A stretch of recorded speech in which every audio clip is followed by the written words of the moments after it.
네, 이번 달 성품의 주제가 사랑이기 때문에 멤버십 때는 성품 주제를 따라서 설교가 계속 이어지고 있습니다. 본문 말씀은 요한일서 1장 4절부터의 말씀이죠. 6절까지 지은 저자는 사도 요한입니다.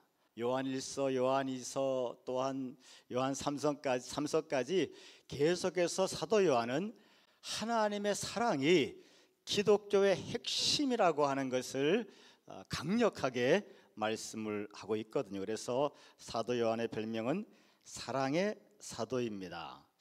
오늘 본문이 기록된 이유가 있는데 당시에 아주 못된 것들이 있었습니다. 영지주의자들인데 영지주의자들은 많은 지식을 깨달으면 구원을 받는다 이렇게 주장하는 사람들이었어요. 그래서 하나님의 말씀을 지식적으로 아는 데는 굉장히 열심을 냈는데 사랑에 대한 실천이 없습니다. 진리를 아는 것, 그러니까 이 사람들의 신앙의 행태는 하나님의 말씀을 지식적으로 아는 데는 목숨 걸어요. 그런데 사랑의 실천이 없습니다. 그래서 사도 요한이 그들을 바라볼 때 열불 나겠어요, 안 나겠어요? 사랑의 사도지만 하나님의 기독교에 대해서 정면으로 대적하는 것들에 대해서 얼마나 열불이 나겠습니까? 그래서 기록한 것이 오늘 본문의 말씀입니다. 4절에서 6절까지 읽었지만 이런 얘기예요. 지금 영지주의자들이 뭐라고 주장한다고요? 진리를 아는 것이 신앙이다 이렇게 주장한단 말이에요. 그래서 사도 요한은 오늘 본문의 말씀을 통해서 진리를 안다고 하는 것이 무엇이냐면, 너희들은 진리를 아는 것이 신앙이라고 얘기하는데 진리를 안다고 하는 것은 태초부터 지금까지 성경은 초지일관하게 말씀하시기를, 성경은 말씀하시기를 처음부터 끝까지 구약 신약 통틀어서 성경이 말씀하시기를 진리를 안다고 하는 것은 사랑을 실천하는 것이야, 그 얘기합니다. 진리를 안다고 하는 건, 내가 예수를 믿는다고 하는 것은, 내가 기독교인이라고 하는 것은 곧 하나님의 말씀의 기준에서 사랑을 실천하는 것이 기독교야. 이렇게 사도 요한이 영지주의자들한테 막 화가 나서 지금 이 말씀을 사랑으로 기록하고 있습니다. 기독교는 뭐라고요? 성경은 뭐라고 말씀하신다고요? 태초부터 지금까지 영원히 진리를 안다고 하는 것은 하나님의 사랑을 실천하는 것이다. 말씀을 많이 아는 게 기독교가 아닙니다. 조금이라도 그 진리를, 말씀을 사랑으로 실천하는 것이 기독교고, 우리가 지금 예배당에 앉아 있는 이유고, 우리가 신앙생활하는 핵심적인 이유입니다. 하나님의 말씀을 아시기를 바라고 그 아는 대로 작은 것부터 사랑을 실천하시기를 축원하겠습니다. 그게 안 되면 다 가짜가 되고, 그게 안 되면 다 헛수고가 되고, 그게 안 되면 우리의 헌금도 아무 의미가 없고, 뭐 찬양대 서서 찬양하는 거 무슨 소용이 있겠어요? 앉아서 예배하면 엉덩이만 아프지 무슨 소용이 있겠습니까? 아무런 쓰잘데기 없는 거예요. 그래서 오늘 사도 요한은 사랑을, 진리를 안다고 하는 것은 하나님의 사랑을 실천하는 것이다, 아주 명확하게 기독교가 뭔지를 말씀하고 있고, 우리가 믿음의 중심을 어디에 두고 신앙생활을 해야 되는지를 아주 간명하게 말씀하고 있습니다.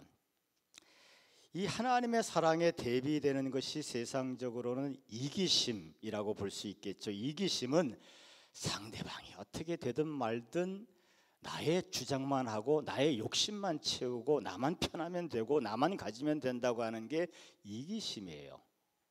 다른 사람에 대해서는 신경 쓰지 않습니다. 망하든지 자빠지든지 죽든지 신경 쓰지 않고 나만 잘 되면 된다고 하는 것이 이 사랑의 반대 개념인 이기심인데, 뭐 예를 들자면 직장에서 상사가 부하 직원의 공로를 가로채는 것이 이기심 때문에 그렇게 하는 거예요. 나만 잘 되고 보자는 거죠.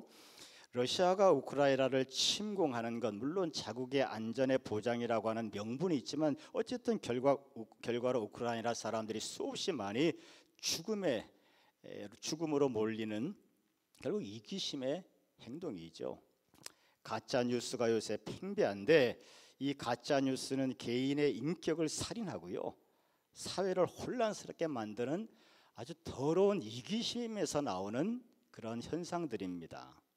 구체적으로 이기심은 경제적인 이기심이 있고 정서적인 이기심이 있고 사회적인 이기심이 있겠죠. 경제적인 이기심은 다른 사람이 망하든 어쨌든 나만 돈 많이 벌면 된다, 이게 경제적인 이기심이고, 정서적인 이기심은 자신의 감정만 중요한 거예요.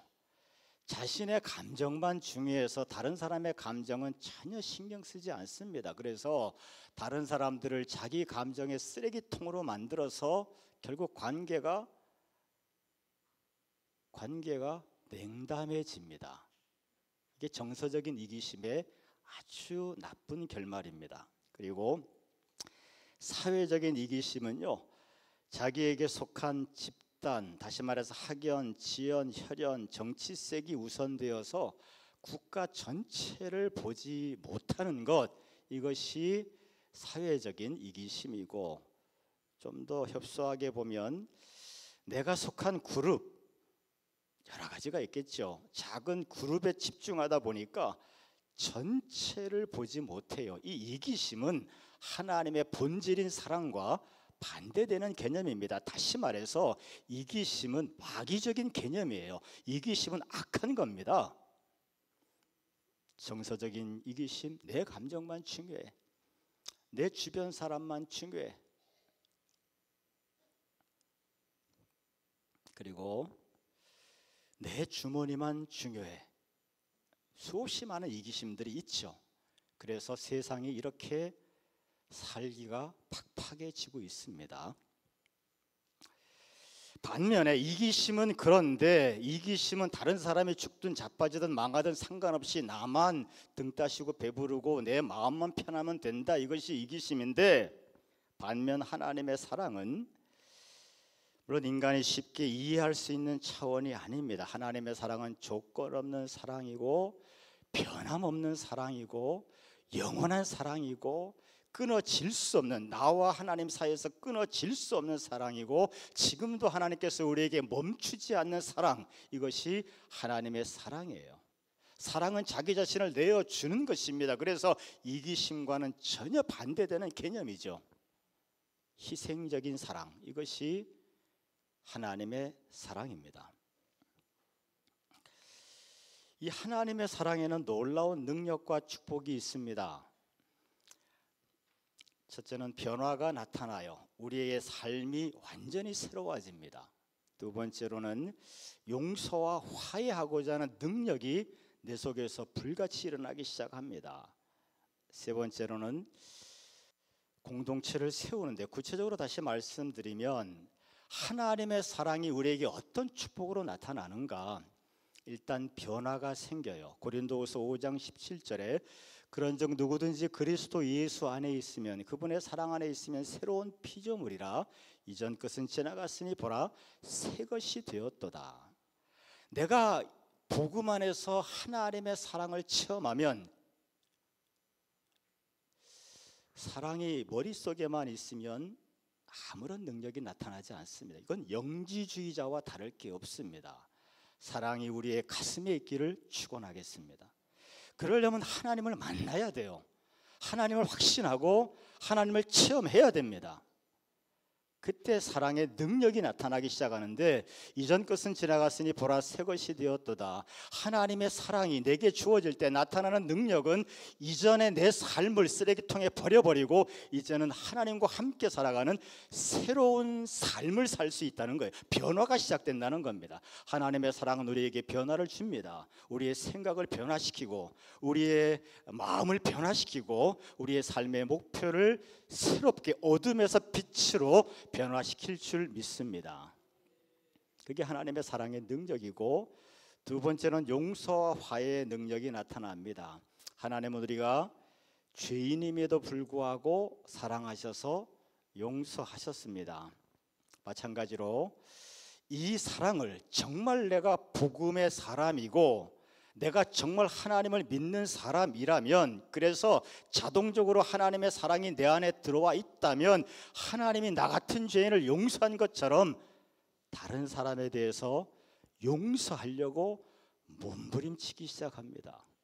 그것이 하나님의 사랑이 내 안에서 역사하는 능력이고 축복입니다. 세 번째로 하나님의 사랑의 능력은 공동체를 세우는 능력인데, 이 사랑은 서로를 존중하고 배려합니다. 새 계명을 주노니 내가 너희를 사랑한 것처럼 너희도 서로 사랑하라. 하나님의 사랑은 우리가 서로를 존중하게 만들고 배려하게 합니다. 그것이 하나님의 사랑이 내 안에 있다는 증거이고 그 하나님의 사랑이 나를 축복하는 모습인 것이지요. 그래서 사랑으로 가득한 공동체는 서로를 돕고 어려운 상황 속에서라도 함께 이겨나갈 수 있습니다. 인생사 혼자 살지 못합니다. 서로 협력하고 도우며 살아야 되고, 내가 도울 때도 있고 내가 도움을 받을 때도 있는데 그 사랑의 능력이 그것을 가능하게 할 줄로 믿습니다. 또 사랑의 능력, 마지막으로 희망을 줍니다.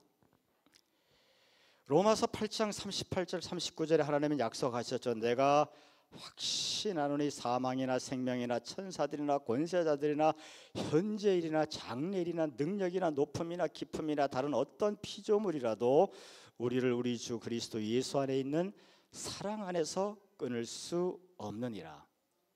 하나님의 사랑은 절대 내게서 끊어지지 않고 하나님의 사랑은 우리를 향하여 절대 멈추지 않습니다. 그렇기 때문에 우리는 무슨 일을 만나도 하나님이 나를 사랑하신다는 그 믿음 때문에 어떤 어려운 일들도 헤쳐나가고 이겨나갈 수 있는 희망의 끈을 붙잡게 될 줄로 믿습니다. 이것이 하나님의 사랑을 체험한 사람들이 받는 축복이고 하나님의 사랑이 내 안에서 역사하는 능력입니다. 신앙생활은 뭐라고요? 뭐라고요? 그새 잊어버렸어. 고마워요. 영지주의자들은 지식을 많이 아는 게 기독교라고 착각을 했습니다. 또 뭐 혹자들은 열심히 헌신 봉사하는 게 기독교라고 착각을 할 수도 있겠죠.